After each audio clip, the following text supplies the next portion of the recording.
ঘরোয়া টুর্নামেন্টে ক্রিকেটারদের প্রাধান্য না থাকায় বিদেশি লিগে ক্রিকেটারদের খেলতে অনুমতি না দেওয়া ক্রিকেট বোর্ডগুলোর বড় এক অস্ত্র। কিন্তু এ অস্ত্র সবসময় যে কাজে দেবে এমনও তো নয়।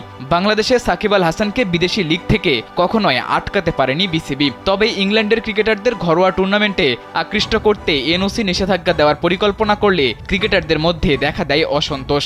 গুঞ্জন ছড়িয়েছে বোর্ডের বিরুদ্ধে বিদ্রোহ করতে পারেন ক্রিকেটাররা।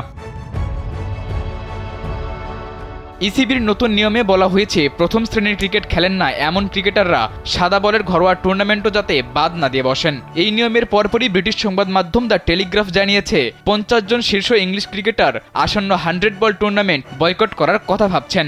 জানা গেছে বিদেশি ফ্র্যাঞ্চাইজি টুর্নামেন্টে যেতে ইসিবির এনওসি বা অনাপত্তিপত্র না দেওয়ার সিদ্ধান্তের বিরুদ্ধে ক্রিকেটারদের এমন বিদ্রোহ। স্যান্ডেলিনা সো, রূপচর্চায় আভিজাত্য। আগামী বছরের এপ্রিল মে মাসে বসতে যাচ্ছে দুই চিরপ্রতিদ্বন্দ্বী দেশ ভারত পাকিস্তানের দুটি ফ্র্যাঞ্চাইজি টুর্নামেন্ট।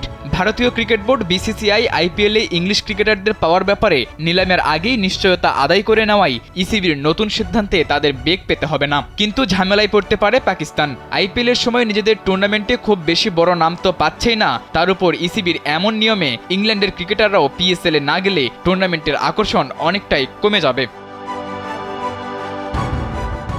আগামী বছরের 29 মে শুরু হয়ে 13 সেপ্টেম্বর পর্যন্ত চলবে ইংল্যান্ডের ফ্র্যাঞ্চাইজি টুর্নামেন্ট ভাইটালিটি ব্লাস্ট। 18টি দলের অংশগ্রহণে এই টুর্নামেন্ট হবে দীর্ঘমেয়াদী। ফলে কেবল পিএসএলই নয়, ওই সময়ে চলমান কোনো বিদেশি টুর্নামেন্টেই অংশ নেওয়ার পথ বন্ধ করতে চায় ইসিবি। সেক্ষেত্রে এনওসি না পেলে ইংলিশ ক্রিকেটাররা বড় ক্ষতির সম্মুখীন হবেন।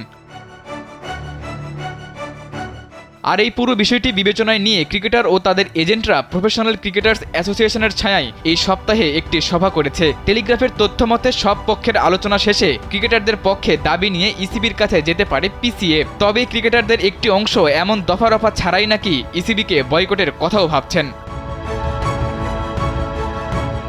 বোর্ডের বিরুদ্ধে ক্রিকেটারদের বিদ্রোহ ভদ্রলোকের খেলা ক্রিকেটে কোনোভাবেই কাম্য নয়।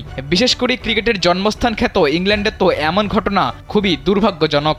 দেখার বিষয় ইসিবি আর ক্রিকেটারদের এই দ্বন্দ্ব কতটা ভদ্রভাবে সমাধান হয়।